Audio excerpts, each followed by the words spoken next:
Optics का आखिरी topic करने जा रहे हैं। इससे पहले वेव ऑप्टिक्स पे 7 लेक्चर्स आ चुके हैं। ये हमारा 8वां लेक्चर और आखिरी लेक्चर होगा। इसमें हम बहुत इंपॉर्टेंट टॉपिक की बात करेंगे जिसका नाम है पोलराइजेशन ऑफ लाइट। बच्चे, ये टॉपिक समझने से पहले आपको लाइट के नेचर के बारे में एक चीज जाननी होगी।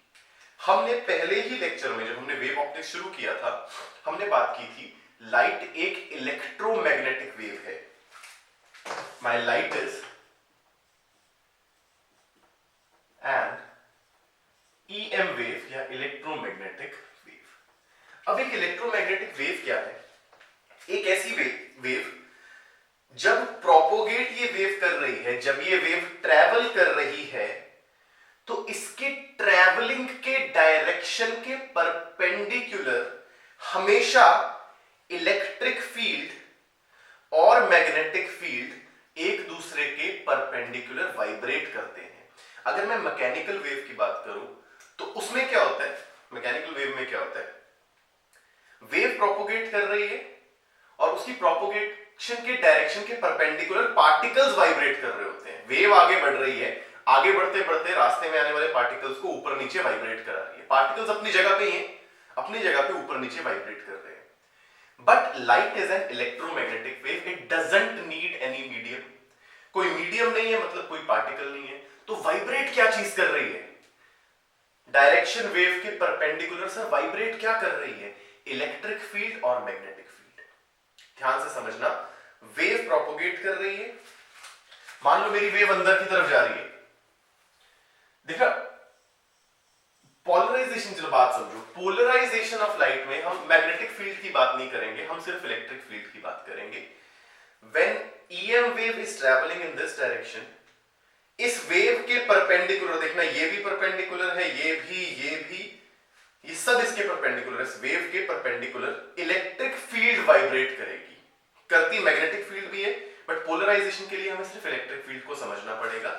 मतलब चल क्या रहा है? मान लो मेरी वेव अंदर की तरफ जा रही है, मेरी वेव अंदर की तरफ जा रही है, direction of propagation is this, तो इसके along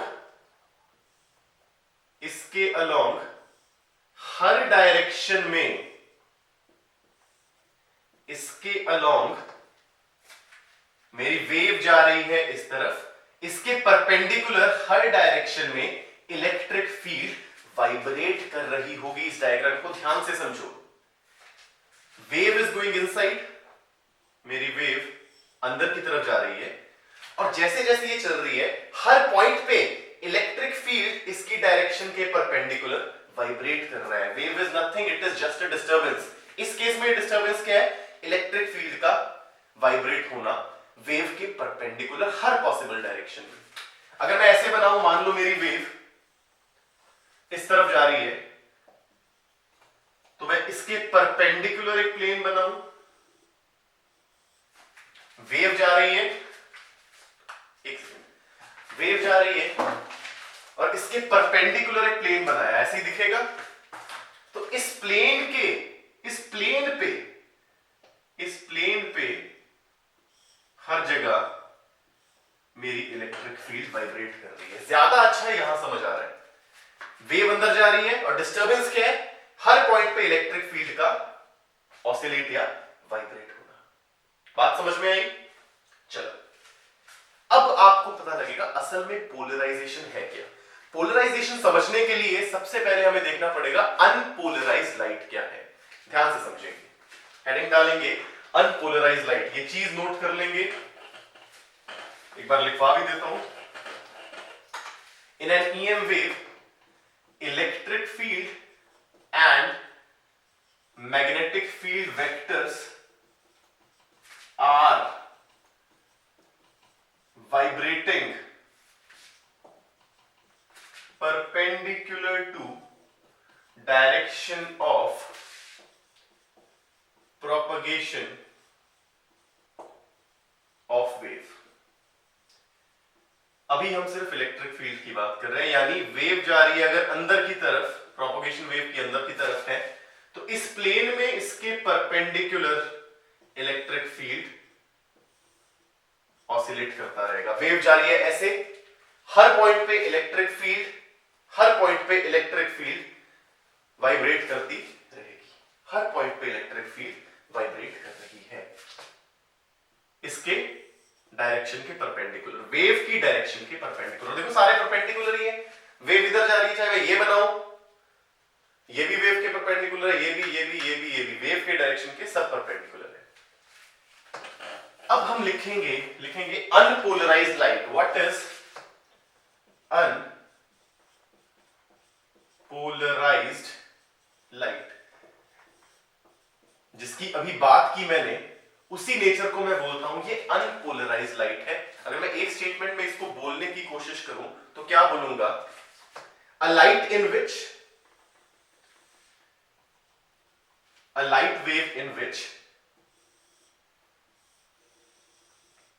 electric field vector is vibrating in all possible directions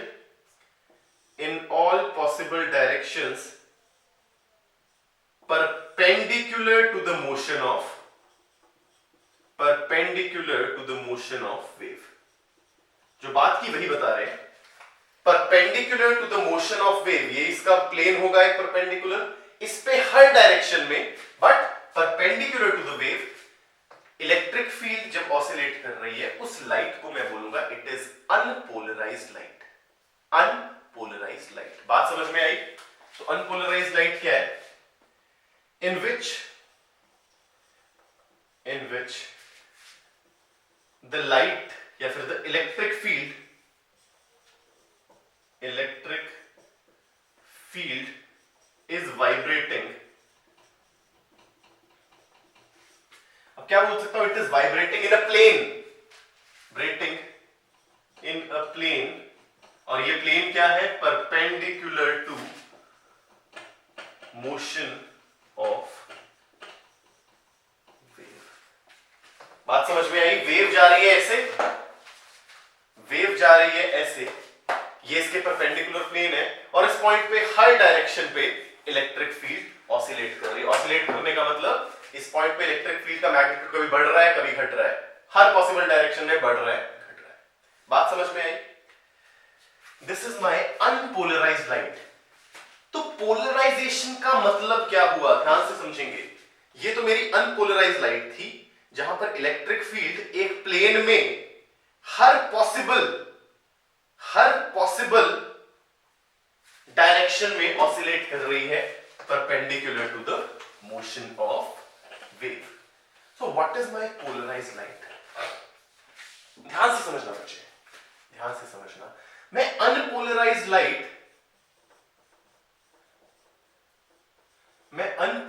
light को एक तरीके से रिप्रेजेंट कर रहा हूं। ध्यान से देखना। मुझे पता है अगर वेव जा रही है अंदर की तरफ, तो इलेक्ट्रिक फील्ड इस वेव के परपेंडिकुलर हर डायरेक्शन में ऑसिलेट कर रही है। वेव जा रही है अंदर की तरफ, इस पॉइंट पे इलेक्ट्रिक फील्ड हर डायरेक्शन में perpendicular to the wave oscillate कर रही है। अब ध्यान से देखना, ये वाइब्रेशन बिल्कुल ऐसी है और ये वाइब्रेशन बिल्कुल ऐसी है, और जो ये वाइब्रेशन है मैं इनके कंपोनेंट्स अलोंग हॉरिजॉन्टल और वर्टिकल निकाल सकता हूं।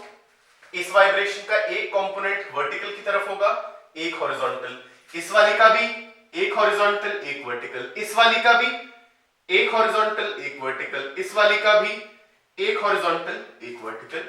यानी वर्टिकल और हॉरिजॉन्टल के अलोंग मैं सारी वाइब्रेशन के कंपोनेंट्स निकाल सकता हूं।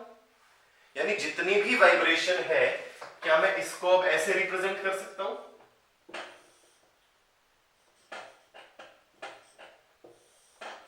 इन दोनों एरो से, दैट्स इट।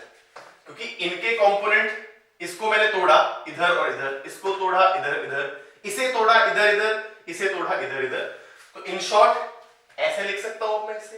तो ये मेरी अब की रिप्रेजेंटेशन है। आज से मैं ऐसी ही रिप्रेजेंटेशन करूंगा, किसकी? अनपोलराइज्ड लाइट की।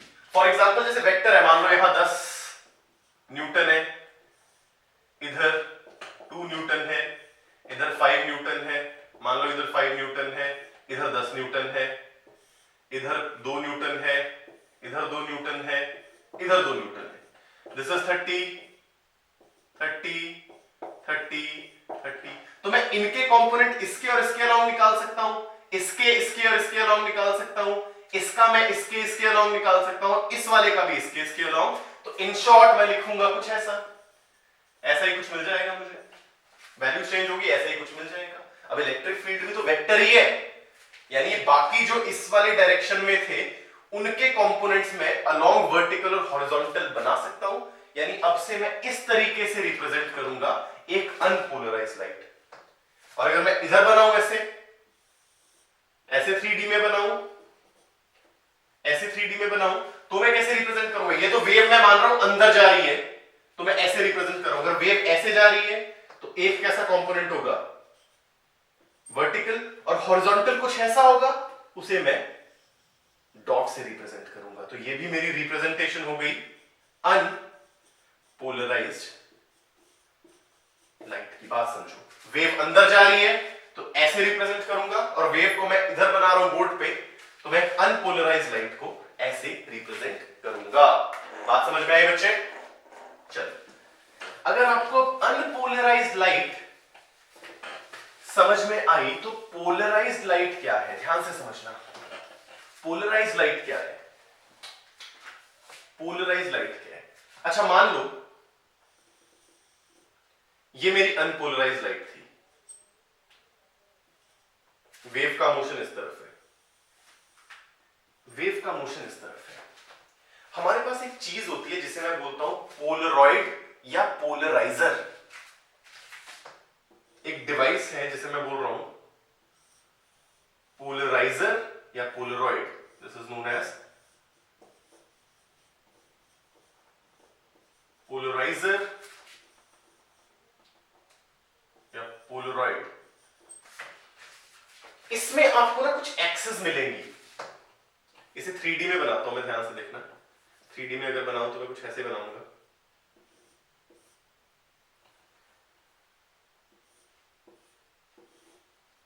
ये इसको फेस कर रहा है, ध्यान से समझना। ये इसे फेस कर रहा है, 3D में है कुछ ऐसा, ऐसे भी बना सकते हो। ये 3D में कुछ ऐसा है। वेव जा रही है इस तरफ, इलेक्ट्रिक फील्ड ऐसे और ऐसे वाइब्रेट कर रहा है, बाकी सबके कंपोनेंट ले लिए तो हॉरिजॉन्टल और वर्टिकल में ही जा रहा है। और इसमें ना एक्सेस होती है जिसे मैं बोल रहा हूं pass axes. Pass axes, these axes are known as pass axis। इस पोलरॉइड का या पोलराइजर का काम क्या है? इसके पास जो वेव आ रही है उसमें अभी इलेक्ट्रिक फील्ड कैसा है?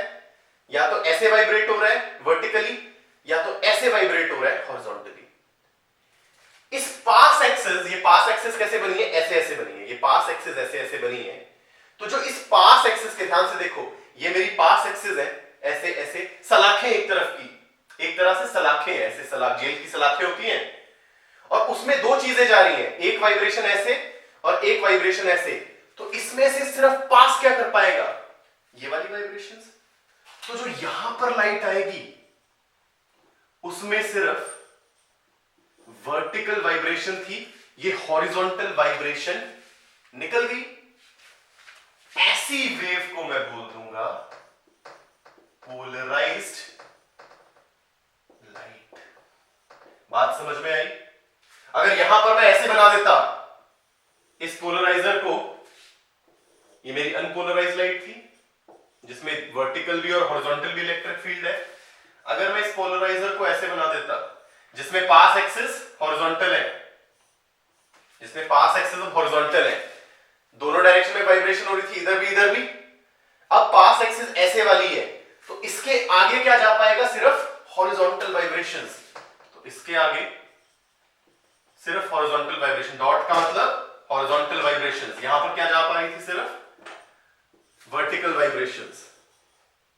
एक नहीं, बहुत सारी वाइब्रेशंस बना सकते हैं। तो यहां पास क्या हुआ? सिर्फ हॉरिजॉन्टल कंपोनेंट वाइब्रेशन का। इसे मैं भी बोलूंगा पोलराइज्ड लाइट। बात समझ में आई बच्चे? अनपोलराइज्ड लाइट और पोलराइज्ड लाइट के बीच का डिफरेंस। अनपोलराइज्ड लाइट में वर्टिकल और हॉरिजॉन्टल दोनों डायरेक्शन में इलेक्ट्रिक फील्ड की वाइब्रेशन चल रही है, वेव आगे बढ़ रही है और मेरी इलेक्ट्रिक फील्ड ऐसे वाइब्रेट कर रही है, ये इधर ये इधर, और ऐसे ऐसे ये चलती जा रही है आगे। पोलराइजर रखा, उसकी पास एक्सिस या तो ऐसी थी या ऐसी थी, तो इनमें से एक ही कंपोनेंट पास करेगा, या तो ये वाली वाइब्रेशन, और जो बाहर निकली उसको मैं बोलूंगा that is a polarised light. तो this is my polarised light. तो डेफिनेशन क्या है पोलराइज्ड लाइट की, ध्यान से देखेंगे।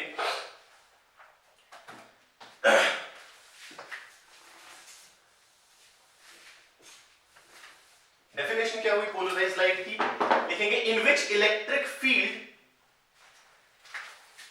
मेरी जो electric field occurs only in one direction perpendicular to motion of wave के मोशन पे दो डायरेक्शन में इलेक्ट्रिक फील्ड थी, बाकी सबका कंपोनेंट ले लिया था हॉरिजॉन्टल या वर्टिकल में, तो मेरी वेव ऐसे जा रही थी, वेव आगे और वाइब्रेशंस ऐसे, बाहर क्या निकल पाई, सिर्फ इसका एक कंपोनेंट जो वेव के परपेंडिकुलर, या तो वर्टिकल निकला या हॉरिजॉन्टल। ऐसी लाइट को मैं बोलता हूं this is polarised light. This is my polarised light. बात समझ में आई बच्चे? बात समझ में आई? बहुत बढ़िया। तो अभी हमें डिफरेंस पता लग गया पोलराइज्ड लाइट और एक अनपोलराइज्ड लाइट के बीच में। चलो और अच्छे से समझते हैं, एक स्टेप आगे चलते हैं और अच्छे से समझते हैं। मान लो अगेन ये मेरा direction of propagation of wave है और एक अनपोलराइज्ड लाइट चली। अनपोलराइज्ड लाइट यानी वर्टिकल में भी वाइब्रेशन, हॉरिजॉन्टल में भी इलेक्ट्रिक फील्ड की वाइब्रेशन। मैंने यहां एक पोलराइजर रख दिया,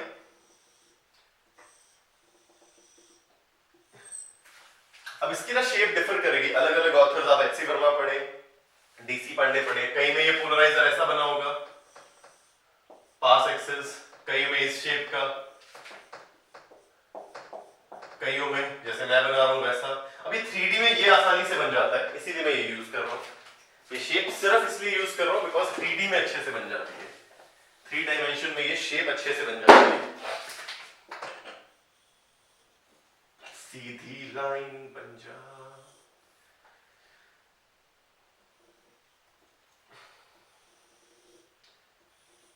तो यहां पर रखा मैंने पोलराइजर और इसकी पास एक्सिस ऐसे बना लेते हैं, फिलहाल पास एक्सिस इसकी वर्टिकल है। तो इसके आगे जो पोलराइज्ड लाइट पहुंचेगी वो कैसे पहुंचेगी, सिर्फ वर्टिकल वाइब्रेशन वाली, सिर्फ वर्टिकल वाइब्रेशन वाली। अब ध्यान से समझना, मैं मानता हूं कि जो लाइट आई इसकी इंटेंसिटी थी आई नॉट, लाइट आई इसकी इंटेंसिटी थी आई नॉट, और इसके आधे कंपोनेंट तो खत्म ही हो गए। ये लाइट आ रही है, इंटेंसिटी है टोटल आई नॉट, आगे जा पाई सिर्फ ये, यानी पोलराइजर के आगे कितनी इंटेंसिटी पहुंची, आई नॉट बाय 2। सुना होगा ना तुम्हारे शेड्स भी होते हैं जिन्हें बोलते हैं पोलराइड्स, वो असल में करते क्या है, आप उन्हें पहने हो ना तो बहुत तेज रोशनी भी हो तो वो सूदिंग लगने लग पड़ती है, आंखों पे ज्यादा झिलमिल सी नहीं होती। सेम चीज होती है विंड स्क्रीन पे गाड़ियों की, हेडलाइट बहुत आ रही है बट विंड स्क्रीन से अंदर ऐसे सूदिंग लगता है, ज्यादा नहीं चमकती। अगर विंड स्क्रीन हटा दो आंख में इतनी चमचम होगी आप गाड़ी नहीं चला पाओगे, बाइक नहीं चला पाओगे। क्यों? वो आने वाली वेव्स के इंटेंसिटी को तो आधा निकाल ही दे रही है, उसकी आधी इंटेंसिटी तो खत्म ही कर दे रही है। कौन? मेरे पोलराइड्स। बात समझ में आ रही है? पोलराइड्स का काम क्या है? सिमिलरली अगर मैं ये पोलराइड ऐसे बना देता, अगर ये पोलराइड की पास एक्सिस, पोलराइड्स की पास एक्सिस में हॉरिजॉन्टल बना देता, अगर मैं पोलराइड्स की पास एक्सिस हॉरिजॉन्टल बना देता तो भी एक कंपोनेंट गायब होना था, कौन सा? वर्टिकल। तो भी मेरा एक कंपोनेंट तो भी गायब होता, आगे सिर्फ आधा कंपोनेंट मिलता। तो अगर इंटेंसिटी आई नॉट थी तो आगे जाने वाली intensity is I naught by 2। समझ लो ये कर क्या रहा है, जो लाइट आपके पास आ रही है उसकी इंटेंसिटी को घटा रहा है। अगर पोलराइड कुछ ऐसे पड़ा है जिसकी पास एक्सिस वर्टिकल है तो सिर्फ वर्टिकल वाइब्रेशंस को आगे भेज रहा है, इसकी पास एक्सिस हॉरिजॉन्टल है तो ये सिर्फ हॉरिजॉन्टल वाइब्रेशंस को आगे भेज रहा है। बात समझ में आ रही है बच्चे? तो पोलराइड्स कर क्या रहे हैं, आपके शेड्स पोलराइड्स वाले कर क्या रहे हैं, आपकी गाड़ी की विंड स्क्रीन कर क्या रही है? रात को जब चला रहे हो, गाड़ी की विंड स्क्रीन की बात कर रहा हूं, रात को जब चला रहे हो तो आने वाली हेडलाइट से जो लाइट्स आ रही है उसकी इंटेंसिटी को घटा रही है ताकि ग्लेयर्स ना पड़े आपकी आंख पे, जगमग जगमग ना हो, चलाना मुश्किल हो जाता है। तभी बोलते हैं लो बीम पे चलाओ। कई लोग अपनी हेडलाइट बिल्कुल हाई बीम पे करके चलाते हैं। सिमिलरली आप पोलराइड्स पहन रहे हो तो बाहर से जो सनलाइट आ रही है वो पोलराइड्स उसे पोलराइज करके आधी इंटेंसिटी को खत्म करके सूदिंग सी लाइट आपको दे रही है, जितनी देखने के लिए तो काफी है, विजन की सेंसेशन के लिए तो काफी है, आंखों पे स्ट्रेन नहीं डाल रही, इतनी जगमग नहीं हो रही है। तो ये काम है किसका? पोलराइजर या पोलराइड्स का। आगे चले, एक और स्टेप आगे चले, पक्का? चलो इसी को आगे बढ़ाते। अगर यहां पर मैं एक और पोलराइजर लगा देता, अगर मैं यहां पर एक और पोलराइजर लगा देता जिसकी पास एक्सिस ऐसे है, तो बच्चे आगे कितनी इंटेंसिटी आती, सोच के बताना। लाइट चली ऐसे, पहले पोलराइजर ने इसको हटा दिया, अब लाइट चली ऐसे, अगले पोलराइजर की पास एक्सिस ऐसे है, वो इसको भी हटा देगा, तो यहां इंटेंसिटी क्या पहुंचेगी? 0। बात समझ में आई? यहां पर भी मैं पोलराइजर लगा दूं जिसकी पास एक्सिस अब वर्टिकल है, तो इस कंपोनेंट को भी रोक लेगा, आगे इंटेंसिटी क्या आएगी? 0। आगे इंटेंसिटी क्या पहुंची? 0। तो यानी अगर आप दो पोलराइजर लो और उसको 90 डिग्री पे लगा दो, एक की पास एक्सिस ऐसे, एक की पास एक्सिस ऐसे, ये पूरी तरह लाइट की इंटेंसिटी खत्म कर देगा, आपको अंधेरा मिलेगा, 0 इंटेंसिटी एंड में मिलेगी। बात समझ में आई? बात समझ में आई? दो पोलराइजर लगाए परपेंडिकुलर जिनकी पास एक्सिस है, इसने पूरी तरह अनपोलराइज्ड लाइट को खत्म कर दिया, पहले अनपोलराइज को पोलराइज किया, फिर इंटेंसिटी 0 कर दी। बात समझ में आ रही है बच्चे? बहुत इंपॉर्टेंट टॉपिक है, समझने में दिक्कत आती है बट अब हमें दिक्कत नहीं होनी चाहिए। हमें पता लग गया अनपोलराइज्ड लाइट क्या है, वेव जा रही है आगे, इलेक्ट्रिक फील्ड उसके परपेंडिकुलर, जा तो हर डायरेक्शन में रही है, इलेक्ट्रिक फील्ड वाइब्रेट कर रही है परपेंडिकुलर हर में, बट कंपोनेंट जब लिए तो यही है। फिर पोलराइजर लगाया, उसने ये कंपोनेंट को हटाया, फिर पोलराइजर लगाया, उसने इसे भी हटा दिया, अंत में मिला क्या? अंडा, कुछ नहीं, इंटेंसिटी ही गायब हो गई। ढंग से समझो, ढंग से समझो। आगे चले, बहुत इंपॉर्टेंट चीज करने वाले हैं हम, हेडिंग डालेंगे मैलूज लॉ, MALUS, कई मालूज भी बोलते हैं, मालू लॉ, हेडिंग डालेंगे मैलूज लॉ। पता लग गया पोलराइड्स क्या है, पोलराइजर्स ने किया क्या, हेडिंग डालेंगे मैलूज law.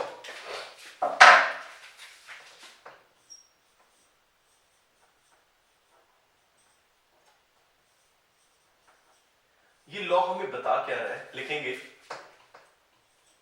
It gives the remaining,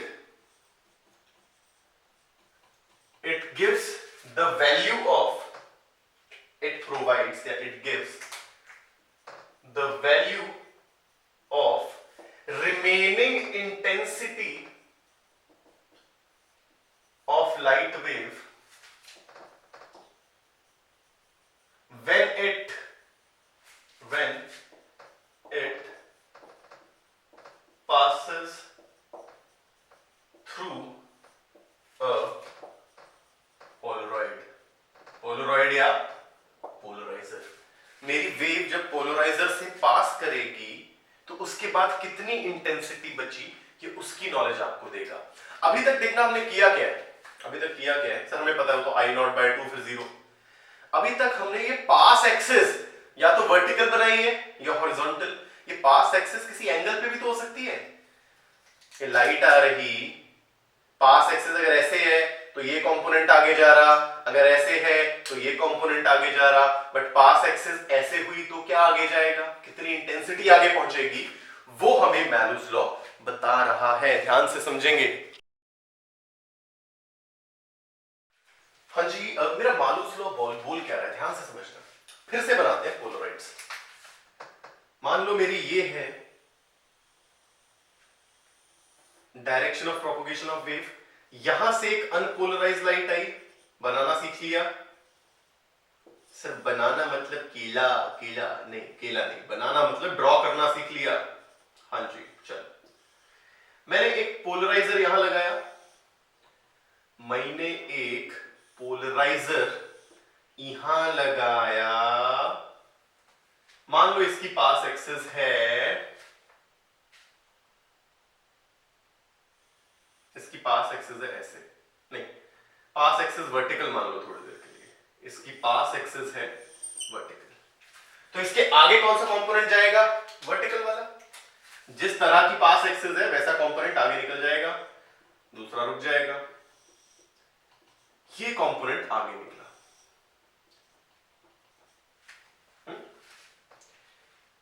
अच्छा मैं मान लेता हूं थोड़ी देर के लिए इसकी इंटेंसिटी है 2I0, थोड़ी देर के लिए मान लेते हैं, हालांकि हम मान रहे थे पहले I0 है और रैंक कितनी की I0/2, तो अगर होती 2I0 तो यहां कितनी रह जाती, I0, आधी हो रही है इंटेंसिटी।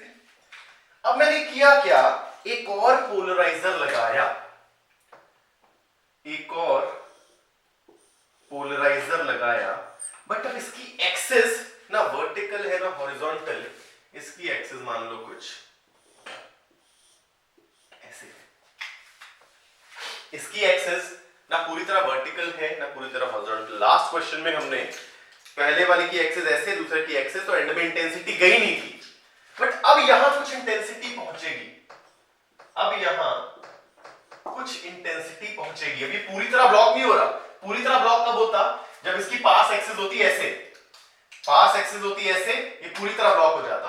अब पास एक्सिस कुछ ऐसे है, यानी इस इंटेंसिटी का कुछ हिस्सा सेकंड वाले पोलराइजर के आगे जा रहा है, और इस हिस्से की नॉलेज जिसने दी उसी लॉ को हम बोल रहे हैं मैलूस लॉ। और बोल क्या रहा है, this intensity which passes through this polariser is equal to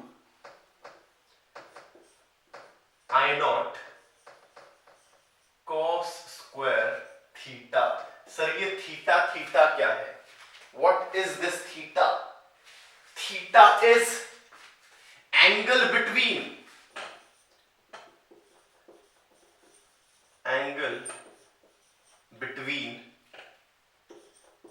बचा हुआ E vector and pass axis of polariser.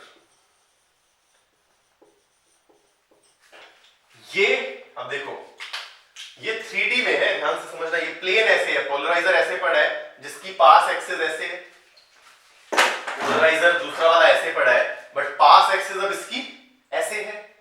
मेरा ये कंपोनेंट आगे जा रहा, यानी ऐसे पास एक्सिस थी, ये इलेक्ट्रिक फील्ड का कंपोनेंट आगे जा रहा, तो इनके बीच का जो एंगल है पास एक्सिस और इलेक्ट्रिक फील्ड के बीच का angle is theta.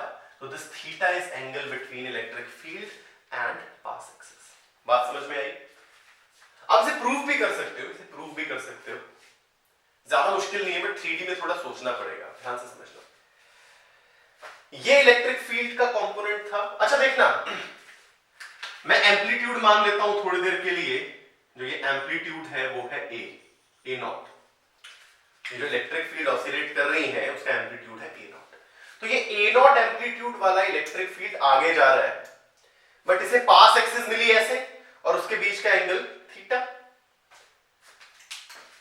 Electric field ये ऐसे जा रहा है आगे, इलेक्ट्रिक फील्ड जिसका एम्पलीट्यूड है ए नॉट, ये आगे जा रहा है, बट इसे पास एक्सिस ऐसे मिली जिसका एंगल है थीटा।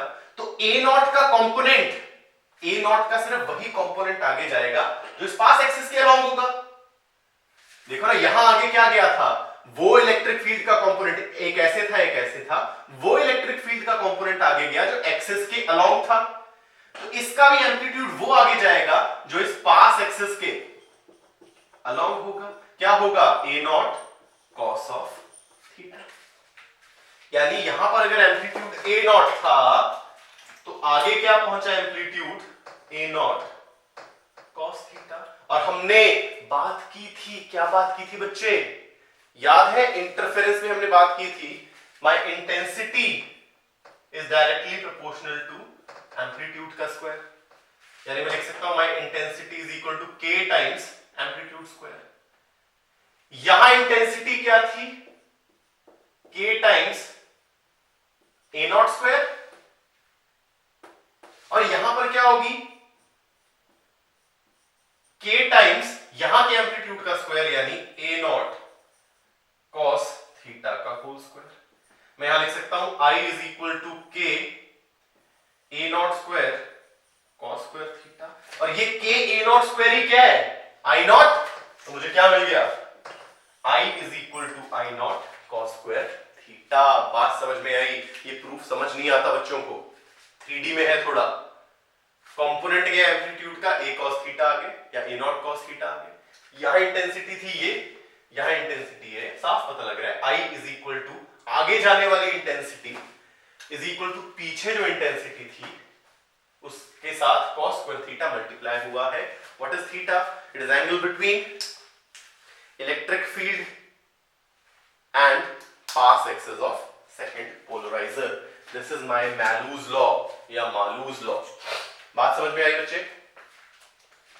चलो, बहुत बढ़िया, बहुत बढ़िया।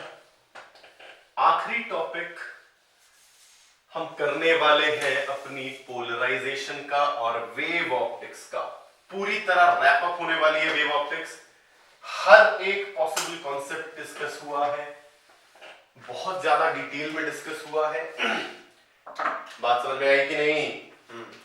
आखिरी चीज अब हम करने वाले हैं जिसको हम बोल रहे हैं Brewster angle. Final topic of polarisation and wave optics.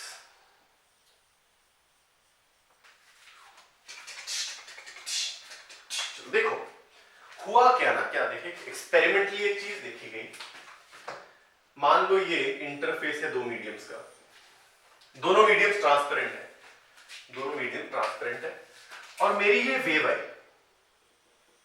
मेरी ये रे आई या वेव आई यहां हिट कर रही है। This is my normal. अच्छा, वेव की प्रोपोगेशन इस तरफ है तो इसका इलेक्ट्रिक फील्ड्स दोनों कैसे होंगे? एक ऐसे और एक इधर, वेव के परपेंडिकुलर, एक अंदर एक बाहर, ऐसे ही होंगे, ऐसे ही होंगे। अब जब भी ना कोई वेव एक मीडियम से दूसरे मीडियम में आती है, टोटली रिफ्लेक्ट नहीं करती, कुछ हिस्सा रिफ्लेक्ट भी हो जाता है। अगर मेरी लाइट आ रही है, अगर मेरी लाइट आ रही है एक मीडियम से दूसरे मीडियम में जा रही है, 99% तो जाएगी दूसरे मीडियम में और बेंड होगी, उसी को मैं क्या बोल रहा हूं? रिफ्लेक्शन। बट कुछ हिस्सा रिफ्लेक्ट भी हो जाता है, यानी कुछ हिस्सा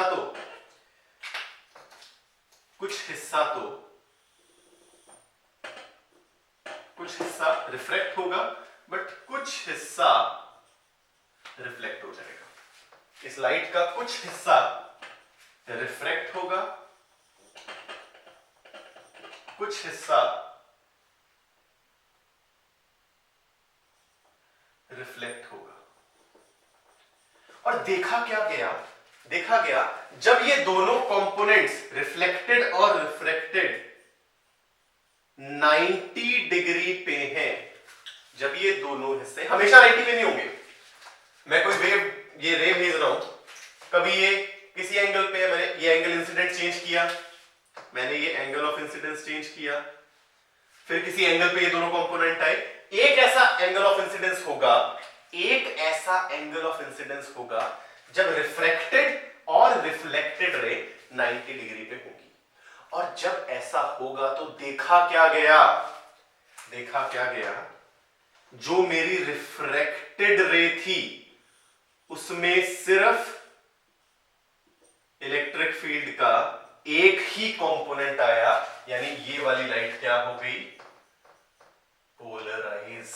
ऐसा देखा गया। क्या देखा गया, एक पर्टिकुलर एंगल पे जब मेरी इंसिडेंट रे आई, रिफ्लेक्टेड रे और रिफ्रैक्टेड रे 90 डिग्री पे तब बनी, उस टाइम पे जो रिफ्लेक्टेड रे थी वो पोलराइज निकली, ये थी अनपोलराइज्ड, दिस इज पोलराइज्ड। ऐसे एंगल ऑफ इंसिडेंस को नाम दिया ब्रूस्टर एंगल, आई पैरों में B. So what is my Brewster angle, तो लिखेंगे it is an angle, it is an angle at which reflected ray and refracted ray बोलो, wave बोलो, कुछ भी बोलो, are perpendicular to each other, पहली बात, and the reflected ray will be polarized and my reflected ray will be polarized। बात समझ में आ रही है बच्चे, बात समझ में आई या नहीं? सर ये क्या होगी, ये अनपोलराइज्ड होगी, यहां पर अभी भी ऐसा ही होगा, ये अभी भी अनपोलराइज्ड है, ये पोलराइज हो गई। अब बात आती है सर ये कैसे कैलकुलेट होगा कि किस एंगल पे इंसिडेंट रे को डालें ताकि रिफ्लेक्टेड और रिफ्रैक्टेड 90 पे हो और रिफ्लेक्टेड रे तब पोलराइज्ड हो। बहुत सिंपल सी बात है, स्नेल्स लॉ लगाते हैं यार, स्नेल्स लॉ लगाते हैं। उससे पहले ज्योमेट्री थोड़ी देख लो। जब मैंने इसे आईबी पे डाला तो इनके बीच में एंगल 90, ये भी 90 है, ये भी 90 है,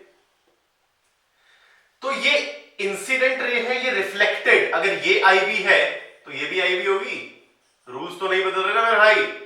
angle of incidence is equal to angle of reflection.